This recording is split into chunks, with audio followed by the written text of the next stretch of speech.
वालेकुम सर। वालेकुम सलाम। रिजवान, क्या हाल है? जी शुक्र अल्लाह का। सर आप कैसे हैं? अल्लाह का शुक्र। सर तबीयत सेट हुई? नहीं यार, अभी तक ऐसी कंडीशन है। ठंड उतरने का नाम ही नहीं ले रही है। अल्लाह पाक खैर करे।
मोहम्मद सजील,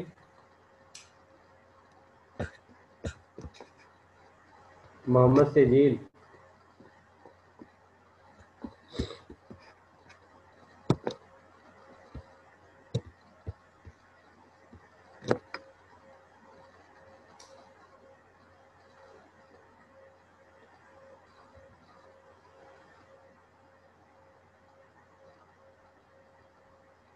आकाशा अमीन।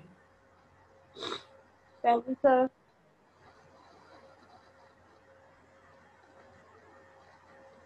नजीफा मुबारक।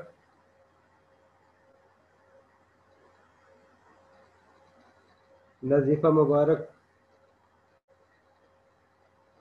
यमुना अली।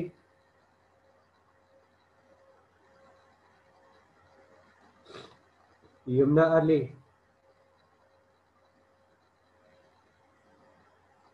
शानजा।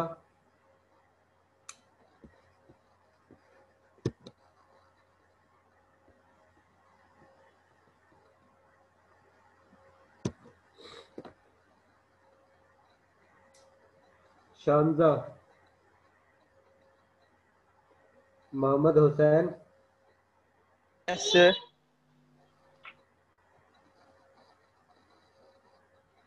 समरा Khalid. Present, sir. Zeba Yasin. Zeba Yasin. Present, sir.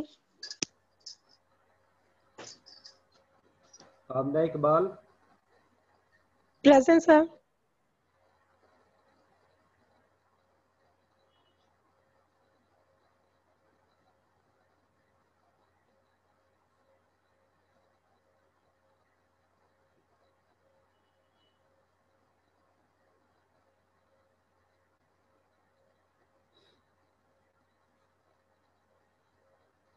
Mohammad Waqar. Present, sir. Iram Khalid. Present, Iram sir. Khalid.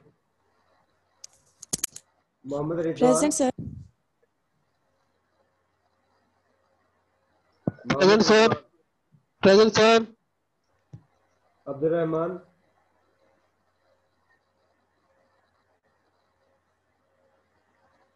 Abdul Rahman. Yes, Shaista Zafar. Present, sir. Inayatullah.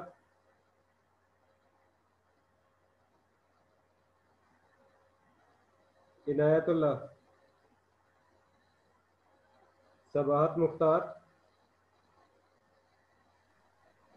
Present, sir. Mohammad Shoaib, Present.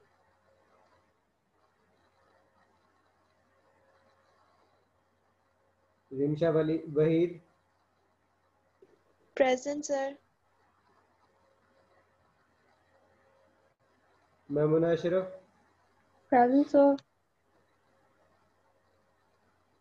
Bushra Mustafa, Present, sir. Aqsa Khalid, Present, sir. Sir Shanza की भी प्रेजेंट लगा दे। Sir Nazifa Mubarak present. Sir Yumna Ali present. Yamuna Ali, ठीक है। इसके अलावा कोई और स्टूडेंट है जिसने बाद में ज्वाइन किया हो? Sir Abdul Sir Nazifa. Abdul Rahman की हो गई है, नजीफा की लगा दी है। okay sir. और शानजा शानजा की भी लगा दी है। इनायतुल्लाह है, सिर्फ इनायतुल्लाह और मोहम्मद सजील जो है वो एब्सेंट है। और मेरे लैपटॉप की जो है वो चार्जिंग ख़त्म है और लाइट चली गई है। ठीक। तो लैब नहीं होगी।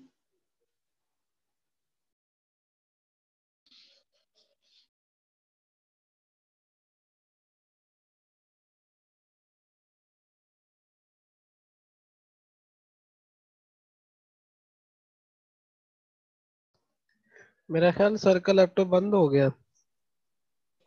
सर ऐसा ही है। अल्लाह हाफिज, सब सो जाओ। अल्लाह हाफिज। बात यह है लैपटॉप बंद हो गया है सर का। वेट करना Good 10-15 मिनट थोड़ा night. सा। तू तो पहले ही सुता था, तू क्यों गुड नाइट कह रहे हैं? Good इन्नू सौं night. दो पहले इन्नू। ओ यार ये क्या मसला है, मैंने अटेंडेंस लगवा के सोना था, फिर अगर दूसरा लिंक आएगा मैं क्या करूं? लैब चुप करके सो जा तू। तो जो यार जाके सब सो। दूसरा लिंक आएगा सेब फिर जागदा मैं क्या पिया करूंगी? सो जा, कह दी अटेंडेंस तो होगी थी, कह देना सर मेरा भी लैपटॉप बंद हो गया। अक्सर हम तुम्हें जगा देंगे, भी सो जाओ। पूछा ना करो। सर मेरी सर आंखें अब्दुल रऊफ बंद की क्लास में सो रही सर, थी। सर आपका लैपटॉप बंद हुआ ना, साथ ही मेरी आंखें बंद हो गई थी। आगे हाँ, ये अच्छा है।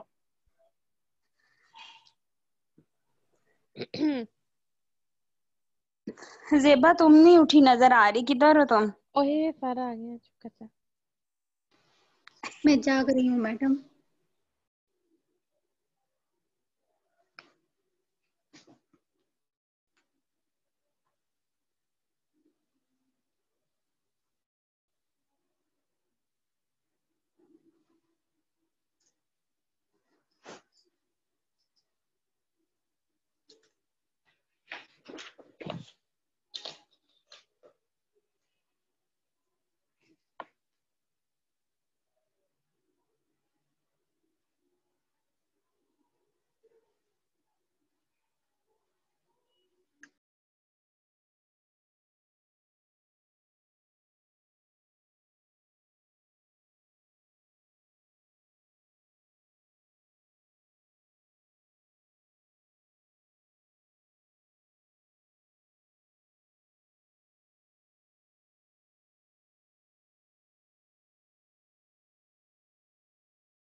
मेरी आवाज नहीं आ रही?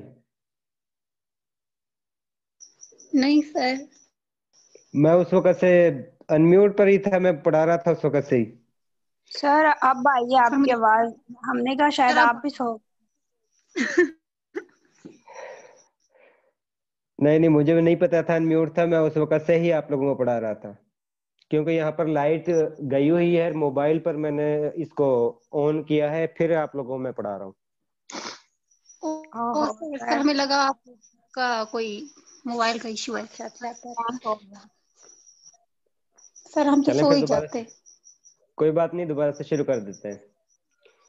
आज आप ओके। लोगों ने जो सोल्यूशन बनाना है वो बफर सोल्यूशन बनाना है, और बफर सोल्यूशन आप लोगों को पता है ऐसा सोल्यूशन होता है जिसकी कोशिश होती है कि सोल्यूशन की पीएच चेंज ना हो, कि जितनी पीएच का आप लोगों ने सोल्यूशन बनाया है, अगर उसमें एसिड या बेस ऐड करते हैं तो उसकी पीएच जो है वो चेंज नहीं होती है या स्लाइटली चेंज होती है।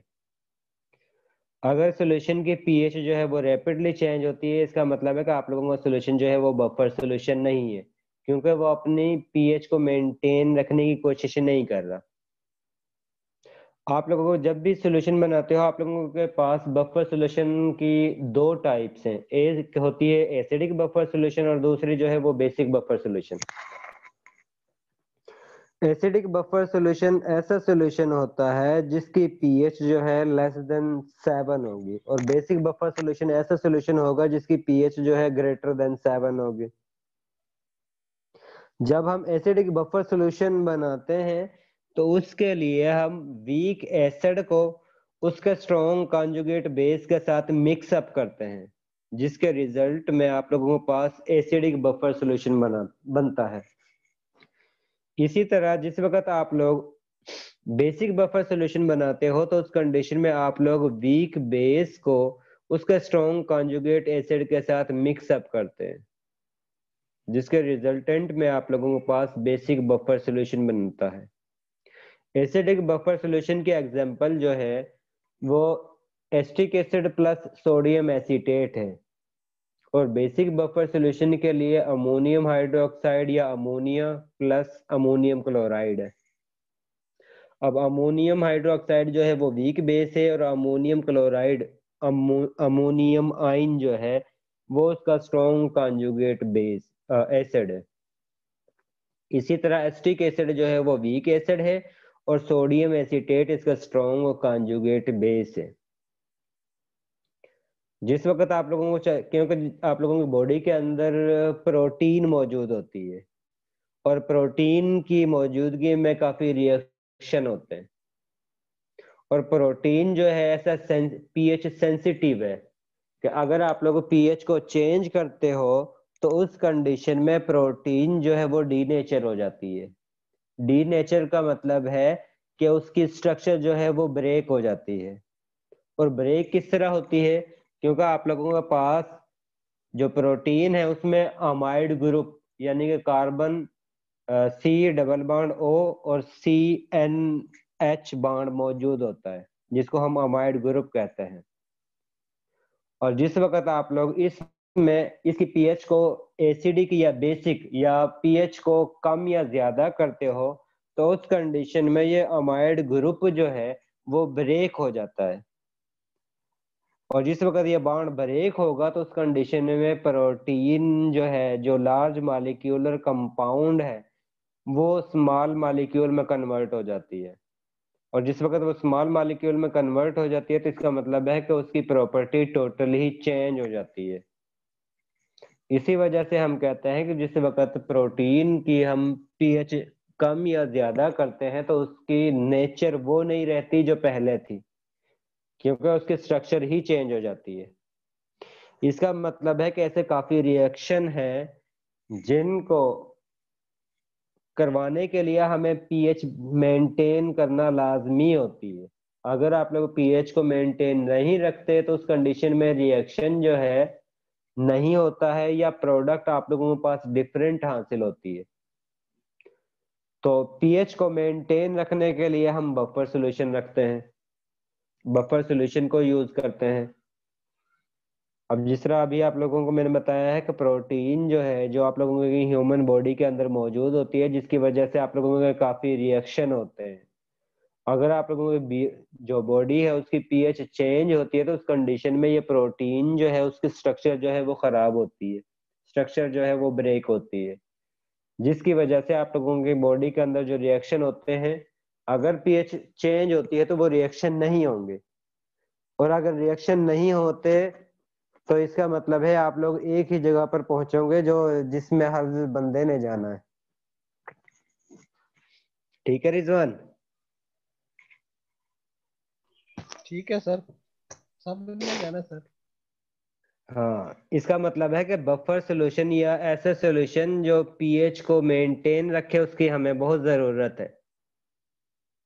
आप लोगों ने सर्वाइवल के लिए भी बफर सॉल्यूशन को आप लोग यूज करते हो, और वो बफर सॉल्यूशन जो है वो कौन कौन से होते हैं बॉडी के अंदर, कोई एक दो याद है Rizwan?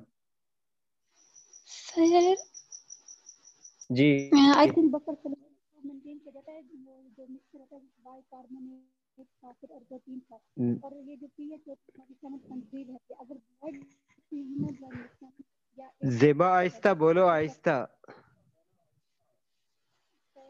Bicarbonate phosphate and protein का ये मिक्सचर होती है मर्यादित मात्रा। हाँ ठीक है, बिल्कुल ठीक है जेबा। कार्बोनेट और बाइकार्बोनेट जो है वो दोनों ही बफर सॉल्यूशन बनाते हैं। इसी तरह फास्फेट के जो आयन हैं वो भी आपस में मिलकर बफर सॉल्यूशन बनाते हैं, और उनकी वजह से ही आप लोगों के जो बॉडी है उसकी पीएच जो है वो मेंटेन रहती है। आज आप लोगों ने जो सॉल्यूशन बनाना है उसमें आप लोगों ने acetic acid plus sodium acetate को ऐड करना है, जिसके नतीजे में आप लोगों के पास एसिडिक बफर सॉल्यूशन बनता है। और अगर आप लोगों से कहा जाए कि बेसिक बफर सॉल्यूशन बनाए तो उस कंडीशन में आप लोगों ने अमोनियम हाइड्रोक्साइड को अमोनियम क्लोराइड के सॉल्यूशन में ऐड करना है, तो उस कंडीशन में आप लोगों के पास बेसिक बफर सॉल्यूशन बन जाएगा। अब बफर एसिडिक बफर सॉल्यूशन बनाते हैं 3 pH का या 5 pH का या 4 pH का या 2 pH का। अब इसमें ऐड सिर्फ एसिटिक एसिड और सोडियम एसीटेट ही करते हैं। अब क्या वजह है कि इसकी पीएच जो है वो कभी 2 पर एडजस्ट कर सकते हैं, 3 पर भी एडजस्ट कर सकते हैं, 4 पर भी एडजस्ट कर सकते हैं। और वो किस तरह एडजस्ट करते हैं? तो वो हम इस तरह एडजस्ट करते हैं कि अगर आप लोग सॉल्यूशन के अंदर जिसमें आप लोगों ने acetic acid plus sodium acetate को ऐड किया है, उसमें अगर आप लोग एसिटिक एसिड की अमाउंट ज्यादा यूज करते हो सोडियम एसीटेट की निस्बत, तो उस कंडीशन में सॉल्यूशन की पीएच जो है वो लो होगी, पीएच जो है वो कम होगी। और अगर आप लोग सोडियम एसीटेट की कंसेंट्रेशन ज्यादा यूज करते हो और एसिटिक एसिड की कंसेंट्रेशन कम यूज करते हो, तो उस कंडीशन में आप लोगों के पास बफर सॉल्यूशन की पीएच जो है वो ज्यादा हासिल होगी। इसका मतलब है कि सर ये आप क्यों लोग, ज्यादा होगी पीएच? क्योंकि आप लोगों के पीएच को कंट्रोल करने वाला पैरामीटर जो है वो एसिडिक क्वांटिटी है। अगर एसिड की क्वांटिटी कम करते हो तो उस कंडीशन में, क्योंकि पीएच जो है बेसिकली एसिड की वजह से है, यानी कि एसिटिक एसिड की वजह से है। अगर एसिड की क्वांटिटी कम होगी इसका मतलब है कि सॉल्यूशन के अंदर प्रोटॉन की क्वांटिटी कम होगी, और जिस वक्त सॉल्यूशन के अंदर प्रोटॉन की क्वांटिटी कम होगी इसका मतलब है कि वो वीक एसिड है। अगर आप लोग ज्यादा अमाउंट यूज करते हो एसिटिक एसिड की तो उस कंडीशन में सॉल्यूशन के अंदर प्रोटॉन की क्वांटिटी ज्यादा होगी, और जितनी ज्यादा प्रोटॉन की क्वांटिटी सॉल्यूशन के अंदर होगी और इसका मतलब है कि उसकी पीएच जो है वो लेस होगी, क्योंकि बेसिकली आप लोग पीएच जो मेजरमेंट है वो प्रोटॉन आयन की कंसेंट्रेशन है, और उस प्रोटॉन आयन की कंसेंट्रेशन को आप लोग कंट्रोल करते हो एसिटिक एसिड की क्वांटिटी से। अगर आप लोग एसिटिक एसिड की क्वांटिटी कम यूज करते हो तो इसका मतलब है कम हाइड्रोजन आयन, प्रोटॉन आयन जो है वो जनरेट होंगे सॉल्यूशन के अंदर।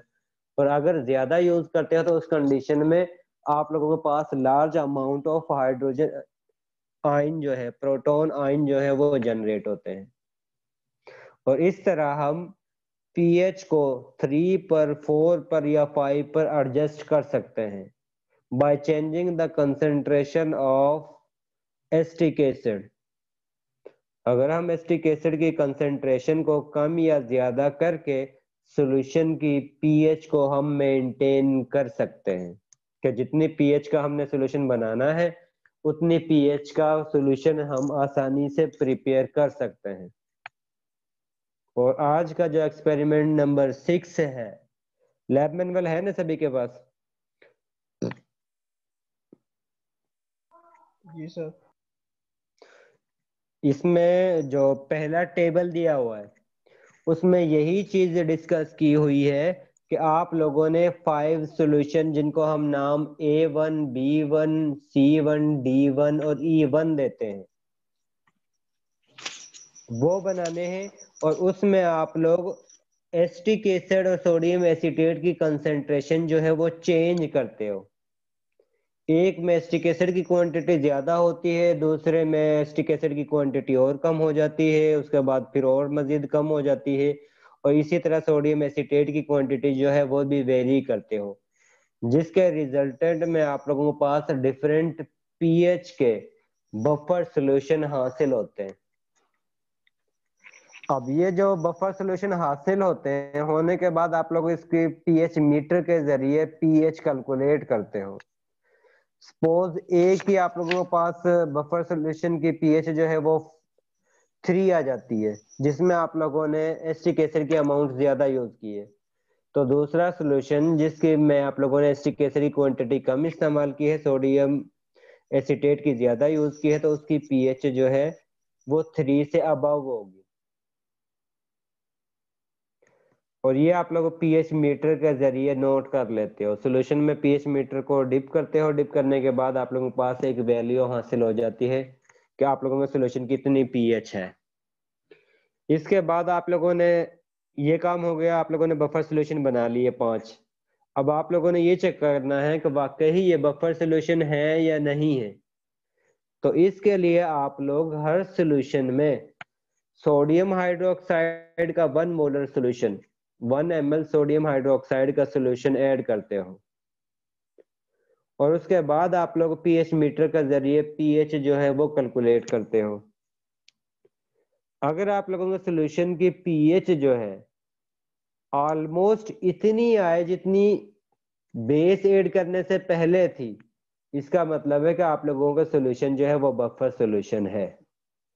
और अगर वो वैल्यू में काफी डिफरेंस आता है कि पहले पीएच जो थी वो 3 थी और बेस 1 ml ऐड करने के बाद आप लोगों की सॉल्यूशन पीएच जो है वो 5 पर शिफ्ट हो गई है, तो इसका मतलब है कि आप लोगों का सॉल्यूशन जो है वो बफर सॉल्यूशन नहीं है।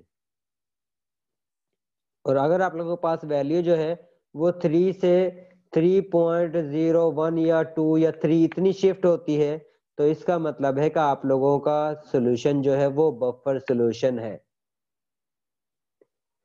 अगर पीएच ओरिजिनल सॉल्यूशन की और बेस ऐड करने के बाद उसकी पीएच जो है वो ऑलमोस्ट एक दूसरे के करीब आती हैं, तो इसका मतलब है कि आप लोगों का इनिशियल सॉल्यूशन जो है वो बफर सॉल्यूशन है। इसी तरह आप लोगों ने पहले प्रिपेयर किए हैं बफर सॉल्यूशन, इनमें आप लोगों ने एसिड ऐड करना है, और एसिड की अमाउंट भी 1 ml ऐड करनी है, और ऐड करने के बाद आप लोगों ने चेक करना है कि उनकी पीएच जो है वो चेंज होती है या नहीं। और जिस वक्त आप लोगों के पास रिजल्ट आता है तो उसमें एसिड ऐड करने के बाद भी उसकी पीएच जो है वो चेंज नहीं होती, तकरीबन जो है वो सेम ही वैल्यू आती है उसके जिस वक्त आप लोगों ने उसमें एसिड ऐड नहीं किया था। इसका मतलब है कि सॉल्यूशन में जिस वक्त आप लोगों ने एसिड ऐड किया है या बेस ऐड किया है तो उस कंडीशन में सॉल्यूशन की पीएच चेंज नहीं हुई, और ऐसा सॉल्यूशन जिसकी पीएच चेंज नहीं होती उसको हम कहते हैं बफर सॉल्यूशन। और थर्ड पॉइंट है कि आप लोगों ने उस सॉल्यूशन को डिल्यूट करके भी देखना है कि उसकी पीएच जो है वो चेंज होती है या नहीं, और वो आप लोग 1/10 जो है वो डिल्यूट करते हो, यानी कि 1 ml आप लोग बफर सॉल्यूशन लेते हो और उसमें 9 ml जो है वो वाटर ऐड करते हो। वाटर को ऐड करने के बाद भी आप लोगों का सोल्यूशन, आप लोगों को पीएच जो है वो नोट करते हो पीएच मीटर का जरिए सोल्यूशन के, और उसमें भी आप लोग देखोगे कि आप लोगों का सोल्यूशन की पीएच जो है वो चेंज नहीं होगी। जो पहले पीएच वैल्यू हासिल हुई थी ऑलमोस्ट इतनी ही आप लोग डिल्यूशन का फार्मूला अप्लाई करने के बाद उसकी पीएच जो है वो नोट करोगे। अब इन तीनों पॉइंट से आप लोग लास्ट में जो आप लोगों जिस वक्त आप लोगों ने वैल्यू हासिल कर ली है और आप लोगों ने कंपेयर कर लिया है, उससे आप लोगों को फिर रिजल्ट हासिल होता है, और रिजल्ट ये निकलता है कि आप लोगों ने डिफरेंट पीएच के बफर सॉल्यूशन प्रिपेयर किए हैं, और उसमें आप लोगों ने एसिड भी ऐड किया है, बेस भी ऐड करके देखा है, और उसको डिल्यूट करके भी देखा है, और डिल्यूट या एसिड या बेस ऐड करने के बाद भी सॉल्यूशन की पीएच जो है उसमें खासा चेंज नहीं आया है, सिग्निफिकेंट चेंज नहीं आया है, जो इंडिकेट करता है कि आप लोगों ने जितने भी सॉल्यूशन प्रिपेयर किए थे वो बफर सॉल्यूशन ही थे, और यही आप लोगों का रिजल्ट होगा।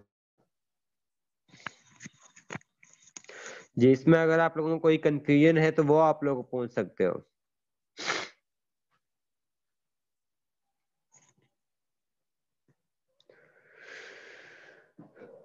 सर हम यहाँ पे बफर कौन सा यूज कर रहे हैं? हम एसिडिक बफर यूज करते हैं। अगर हम ये बेसिक बफर यूज करते हैं ammonium hydroxide plus ammonium chloride का, तो उसकी स्मेल बहुत आती है। इस वजह से जब भी हम लैब में परफॉर्मेंस करते हैं तो उस कंडीशन में हम एसिडिक बफर सॉल्यूशन ही यूज करते हैं, जिसमें हम acetic acid plus sodium acetate का सॉल्यूशन मिक्सअप करते हैं, और उसके जरिए हम बफर सॉल्यूशन बनाते हैं, फिर उसकी पीएच जो है वो नोट करते हैं। आप लोगों को लैब मैनुअल में जो है वो अमोनियम हाइड्रोक्साइड और अमोनियम क्लोराइड लिखा हुआ है, आप लोगों ने वो काट कर यहाँ पर एसिटिक एसिड और सोडियम एसीटेट लिख देना है। सर यहाँ ठीक पे है, पोटाशियम एसीटेट भी लिखा हुआ है। ये दो लिखे हुए हैं और साथ में नहीं लिखा होगा, तो आप लोगों के पास जो पोटाशियम की जगह पर सोडियम एसीटेट लिख दें और दूसरी जगह पर एसिटिक एसिड का सॉल्यूशन।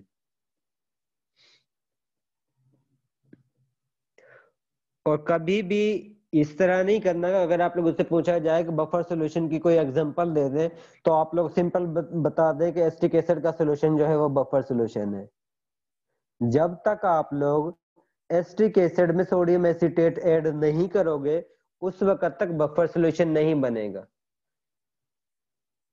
ठीक है, आप लोगों के लिए लाजमी है बफर सॉल्यूशन बनाने के लिए कि आप लोगों ने इस वीक एसिड में उसका स्ट्रॉन्ग कॉन्जुगेट बेस भी मिक्स करना है, इसी तरह वीक बेस में उसका स्ट्रॉन्ग कॉन्जुगेट एसिड भी मिक्स करना है, तभी बफर सॉल्यूशन बनेगा, अदरवाइज बफर सॉल्यूशन नहीं बनेगा। सर हम पोटाशियम एसीटेट क्यों नहीं ऐड कर रहे? आप पोटाशियम एसीटेट भी यूज कर सकते हैं, उससे तो कोई इशू नहीं है। बस ये सोडियम एसीटेट थोड़ा सा कम एक्सपेंसिव है, पोटाशियम एसीटेट थोड़ा सा ज्यादा एक्सपेंसिव है। बाकी बन उसके जरिए भी बन जाता है और इसके जरिए भी बन जाता है बफर सॉल्यूशन जो है।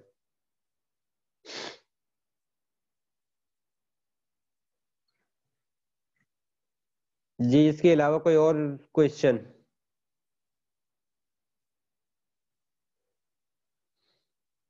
सर डाइल्यूशन का जो आपने बताया था वो दोबारा रिपीट कर दें। मैंने कहा था कि जिस वक्त हम बफर सॉल्यूशन को डिल्यूट करते हैं, डिल्यूट करने का मतलब है कि हम उसमें वाटर की अमाउंट ऐड करते हैं, और वाटर की अमाउंट ऐड करने से, क्योंकि वाटर जो है आप लोगों को पता है कि न्यूट्रल फॉर्म में होता है। न्यूट्रल फॉर्म का मतलब है कि आप लोग उसको डिल्यूट करोगे तो वाटर का तो उस पर कोई इफेक्ट नहीं होगा। जितनी आप लोगों के प्रोटॉन की कंसंट्रेशन पहले थी उतनी ही बाद में आप लोगों के पास हासिल होनी है, जिसकी वजह से आप लोगों के सोल्यूशन के पीएच जो है वो चेंज नहीं होगी, और वो इंडिकेट करती है कि आप लोगों का सोल्यूशन जो है वो बफर सोल्यूशन है, क्योंकि उसमें आप लोग बेस या वाटर ऐड करने से भी उसकी पीएच जो है वो चेंज नहीं हुई है। क्योंकि मेन पॉइंट इसमें सिर्फ एसिड और बेस के पैरामीटर आते हैं।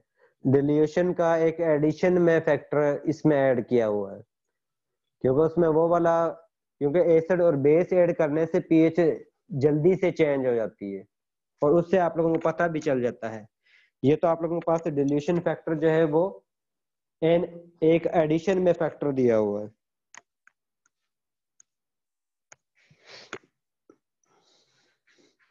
जी समझ आ गया?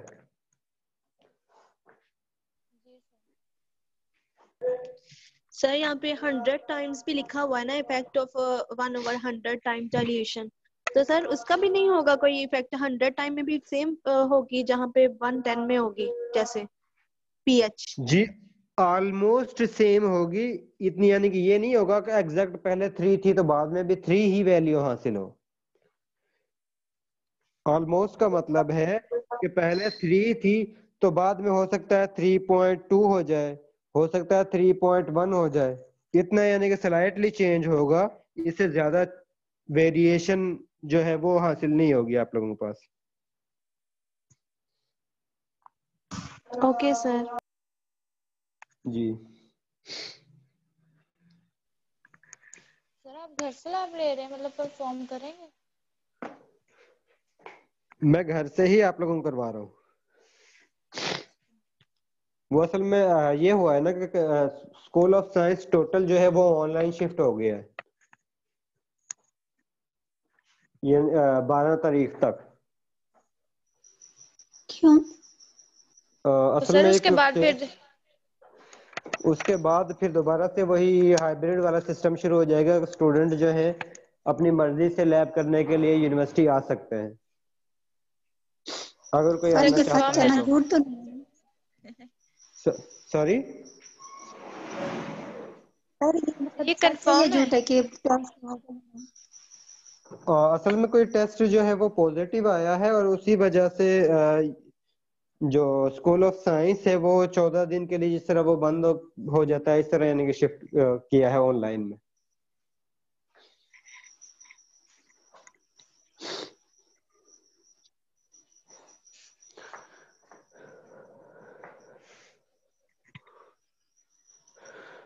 क्विज जो है अभी तक तो आप लोगों को एक हो गया है।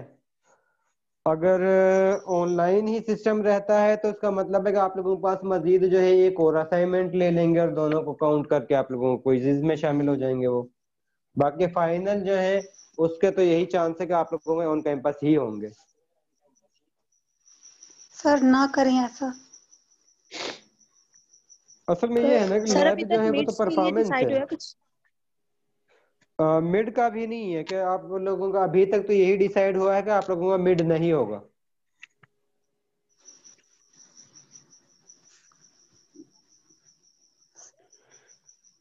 आप सर लोगों दो को जो कर मिड दें, 2 असाइनमेंट नेक्स्ट ले लें क्योंकि वो फॉस्फेट नहीं हुआ। असल में मेमोना ये होता है कि ये पूरे डिपार्टमेंट के लिए मीटिंग होती है और उसमें डिसाइड करते हैं कि कितनी लेनी है। अच्छा अदरवाइज फिर जो है ना वो इशू आना शुरू हो जाता है। इस वजह से फिर वो डिपार्टमेंट कोशिश करता है कि हर लैब के लिए एक ही रूल जो है वो फॉलो हो। अब इसके बारे में अभी डिसाइड नहीं हुआ कि कितनी असाइनमेंट लेनी है, एक लेनी है या 2 लेनी है, या क्विज़ जो है वो बाद में लेने हैं। ये भी हो सकता है कि बाद में जो है 12 तारीख के बाद फिर दोबारा से यूनिवर्सिटी ओपन हो जाए और उस वक्त आप लोगों की लैब परफॉर्मेंस जो है वो लैब में होना शुरू हो जाए। और अगर लैब में होना शुरू हो जाती है तो इसका मतलब है कि 2 क्विज जो है वो लैब के अंदर ही हो जाएंगे। ठीक है। जी सर एक एक्स्ट्रा रखिएगा, या समिट ले ले एक्स्ट्रा या फिर क्विज ले ले। रिमशा वो तो जिस तरह डिपार्टमेंट वाले कहेंगे उसी तरह हम करेंगे ना,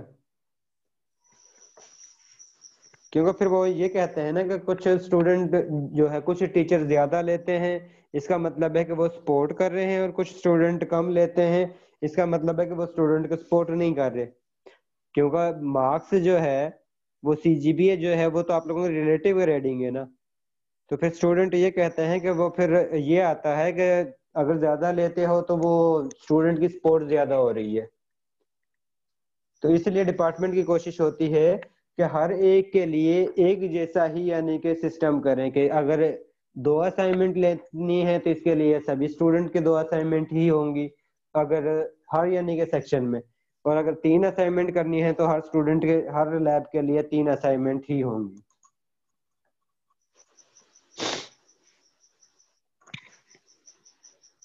ठीक है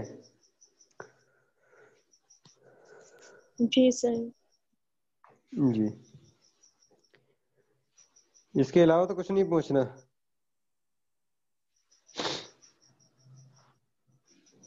और कोई ऐसा स्टूडेंट हो जिसने बाद में ज्वाइन किया हो जिसकी अटेंडेंस रहती हो?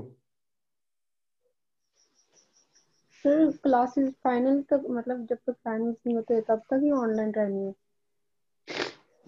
अभी तक ऑनलाइन का सिस्टम जो है वो 12 तारीख तक आया है, आगे देखते हैं आगे फिर वो क्या तो होता है।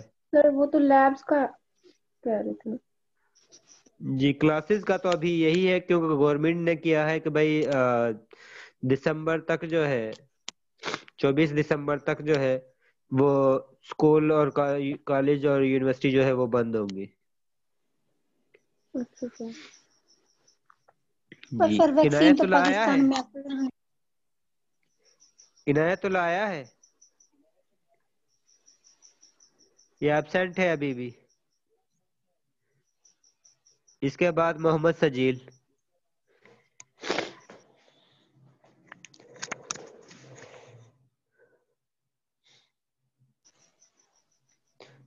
चलें ठीक है, आप लोग लीव कर सकते हैं।